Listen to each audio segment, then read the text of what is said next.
தேவன் கையின் பிரயாசங்களை கர்த்தர் ஆசீர்வதிக்கணும். அநேக குடும்பங்களில் சமாதானம் இல்லாமல் போகிறதுக்கு காரணம் வருமானம் இல்லை. ஒருவேளை கடன் கூடி போயிட்டு வியாபாரங்கள் நிமித்தமாக அங்கே லோனை வாங்கி இங்கே வாங்கி அங்கே வாங்கி இங்கே வாங்கி வட்டி தான் நான் கட்டிக்கிட்டு இருக்கிறேங்கிறாங்க. இப்படிப்பட்டவர்களுக்காக நம்மளை தாழ்த்தி நம்ம ஜெபம் பண்ண போகிறோம். நம்மளை தாழ்த்தி ஜெபம் பண்ண போகிறோம். அவங்க பண்ணுகிற வியாபார ஸ்தலங்கள் கர்த்தர் ஆசீர்வதிக்கணும். ஆண்டவரே, தொழிலை கர்த்தர் ஆசீர்வதிக்கணும்.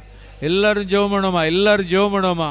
அவங்க எந்த வியாபாரம் பண்ணிக்கிட்டு இருந்தாலும், எந்த தொழிலை செய்து கொண்டு இருந்தாலும் கர்த்தர் நல்லா ஆசீர்வதிக்கணும். கர்த்தர் நல்லா ஆசீர்வதிக்கணும். கர்த்தர் நல்லா நடத்தணும், நல்ல ஞானத்தோடு நடத்தணும். ஆமேன். அவங்க எந்த பணியை செய்தாலும், எந்த தொழிலை செய்தாலும், எந்த கம்பெனியை நடத்தினாலும் ஆண்டவரே நாங்கள் ஜெபிக்கிறோம் ஐயா.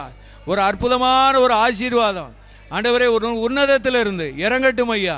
நீர் 5 அப்பத்தை 2 மீனை எடுத்து 5000 பேருக்கு நீர் போஷித்து ஆசீர்வதித்த தேவன்.